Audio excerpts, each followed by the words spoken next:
जी, तो friends lemon के plant के ऊपर किस तरीके से आप ज़्यादा लेमन जो है वो ले सकते हैं, आज की वीडियो का ये टॉपिक है।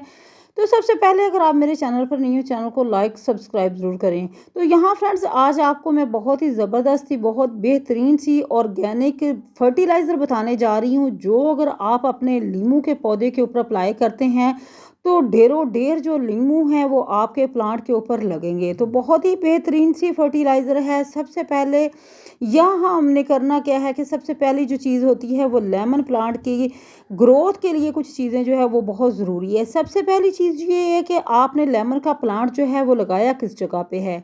सबसे पहले आपने इस चीज़ का ख्याल करना है कि हमेशा हमेशा जितने भी फ्रूट्स वाले प्लांट होते हैं उनको आपने कम से कम ऐसी जगह पे लगाना है जहाँ उनको 5 से 6 घंटे की जो धूप है फ्रेंड्स वो मस्ट मिलनी चाहिए। उसके बाद आ जाता है अगला मरहला कि जब आपका प्लांट जो है वो ग्रो कर जाता है तो उसके ऊपर क्यों फल और फूल नहीं लगते। उसकी ये रीज़न होती है कि हमें वक्तन फ़वक्तन जो है इसकी प्रूनिंग जो है वो करते रहना चाहिए।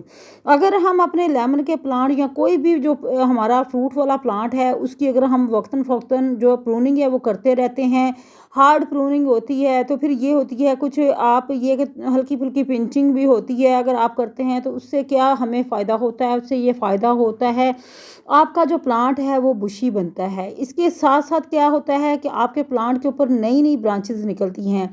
तो यहाँ जो फर्टिलाइज़र आज मैं इस पौधे के ऊपर अप्लाई करने जा रही हूँ, ये आपको नज़र आ रही होगी। ये बहुत ही बेहतरीन, जितनी भी आप केमिकल वाली फर्टिलाइज़र इस्तेमाल करते हैं, उनसे हज़ार गुना ये बेहतर फर्टिलाइज़र है। लेकिन ये क्या चीज़ है, ये आगे चल के आपको मैं बताऊँगी कि इसको आपने इस्तेमाल किस तरीके से अपने पौधे के ऊपर करना है। यहाँ फ्रेंड्स जो ये जो चीज़ है ये है गाय का गोबर है। ये गाय का गोबर ऐसा है कि ये तकरीबन 2 से 3 साल पुराना जो गाय का गोबर है ना वो आपने लेना है। और इस गाय के गोबर को हमने क्या करना है कि हमने यहाँ जो सूखा हुआ गोबर है वो आपने अपना जितना भी ये जो प्लांट है, जितने भी फ्रूट वाले प्लांट हैं, ओवरनाइट के लिए भी आप इसको भिगो के लीटर पानी, 1 लीटर पानी के अंदर जो है ना आपने इसको भिगो देना है, 1 मुट्ठी जो है गाय का गोबर। उसके बाद आपने ओवरनाइट के लिए छोड़ देना है। फिर आपने इस पौधे के ऊपर जो है ना लेमन का जो पौधा है आपको ये हरा भरा भी नज़र आ रहा है, इसके जो पत्ते हैं वो आपको लश ग्रीन नज़र आ रहे हैं। तो ये फ्रेंड्स यही रीज़न है कि ये जो है ना काऊ डंग कंपोस्ट जो है ना वो इसके अंदर शामिल की हुई है। आपको यहाँ लेमन बहुत ज़्यादा नज़र आ रहे होंगे। लेमन जो है वो लगने की यही, हालांकि ये पौधा बहुत छोटा है, इसकी एज भी अभी बहुत कम है, लेकिन इसके बावजूद इसके ऊपर आपको लेमन जो है ना अपनी एज से ज़्यादा ही नज़र आ रहे होंगे। तो यहाँ गुच्छों की सूरत में लेमन जो है वो लग रहे हैं। तो इसकी क्या रीज़न है? यही रीज़न है कि एक तो इसकी प्रूनिंग जो है वो करते रहते हैं, दूसरा ये है कि इसके ऊपर जो है ना ऑर्गेनिक जो फर्टिलाइज़र है वो इस्तेमाल करते हैं। ऑर्गेनिक फर्टिलाइज़र से बहुत से बेनिफिट्स होते हैं। ये जो ख़ासकर गाय का गोबर है इसके तो बहुत ज़्यादा फ़ायदे हैं, क्योंकि पौधों में जब नाइट्रोजन की कमी हो जाती है तो पौधे जो हैं वो सूखना शुरू हो जाते हैं।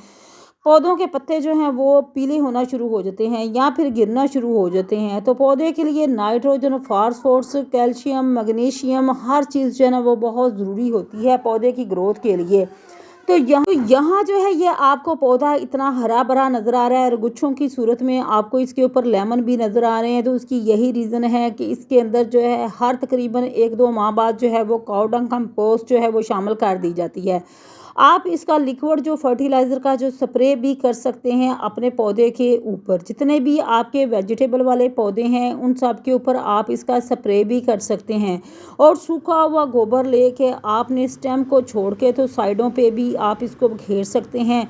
इससे भी आपको बहुत से बेनिफिट्स मिलने वाले हैं। अगर आप इस तरीके से अपनी मिट्टी के अंदर जो है, जो भी आपके पास गार्डन सोइल है उसके अंदर आप वक्तन फ़वक्तन जो है ये गार्डन सोइल जो है इसमें आप काऊ डंग कंपोस्ट शामिल करते रहते हैं तो उससे आपके पौधे की ग्रोथ बहुत बेहतरीन होती है। लेकिन शर्त ये है कि जो गोबर है वो फ्रेश नहीं होना चाहिए। ये सूखा हुआ आपको नज़र आ रहा है और ये आपको अब तो ऑनलाइन भी मिल जाती हैं ये चीज़ें। दराज से मिल सकता है, आपको ईबे से मिल सकता है, आपको ये मिल सकता है अमेज़न से मिल सकता है।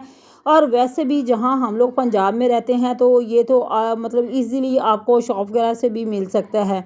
ये सूखा हुआ गोबर है, डीकम्पोस्ट हुआ, क्योंकि जो होता है फ्रेश होता है उसमें बहुत सी जहरीली गैसेस होती हैं जो कि पौधे की सेहत के लिए अच्छी नहीं होती। यहाँ आपको ये सारा जो है गाय का गोबर ही नज़र आ रहा है। इसकी यही रीज़न है कि इसलिए ये पौधा जो है आपको लश ग्रीन नज़र आ रहा है और इसके ऊपर फल भी ज़्यादा नज़र आ रहा है। ये जो है ये इसके अंदर जो है मैंने इसको एज़ इट इज़ ही इसको चूरा-चूरा करके पौधे के साथ जो है वो मैंने शामिल कर दिया था।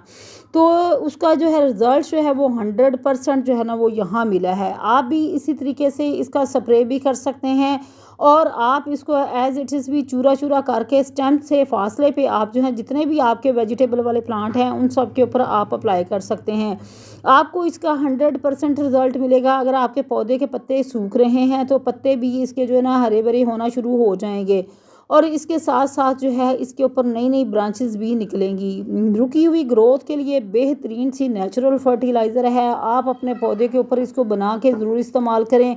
इस तरीके से भी यहाँ जो है ये बैंगन का पौधा नज़र आ रहा है। बैंगन के पौधे के ऊपर भी बैंगन लगे हुए हैं, छोटे-छोटे से हैं, फूल भी नज़र आ रहे होंगे आपको यहाँ। तो यही फर्टिलाइज़र जो है ना ये बेहतरीन सी फर्टिलाइज़र है तमाम किस्म के पौधों के लिए, जितने भी आपके वेजिटेबल्स वाले पौधे हैं। तो आप इसको इस्तेमाल करें और आपको 100% रिज़ल्ट इंशाल्लाह मिलने वाला है। यहाँ गुले दोपहरी है।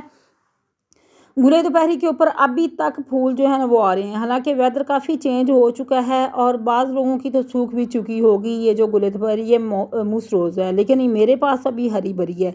यही फर्टिलाइज़र आप तमाम प्लांट्स के अंदर ये रेशो अगर आपने मिट्टी के अंदर गार्डन सॉइल अगर आपके पास है तो उसमें आप 20% जो है ना इसको शामिल कर सकते हैं। 80% अगर आपने मीडिया तैयार करना है किसी भी पौधे के लिए तो ये थी फ्रेंड्स आज की वीडियो। आई होप वीडियो आपको अच्छी लगेगी। चैनल पर न्यू है चैनल को लाइक सब्सक्राइब ज़रूर किया करें ताकि आने वाली वीडियो का नोटिफिकेशन टाइम पे मिलता रहे। अल्लाह हाफिज़।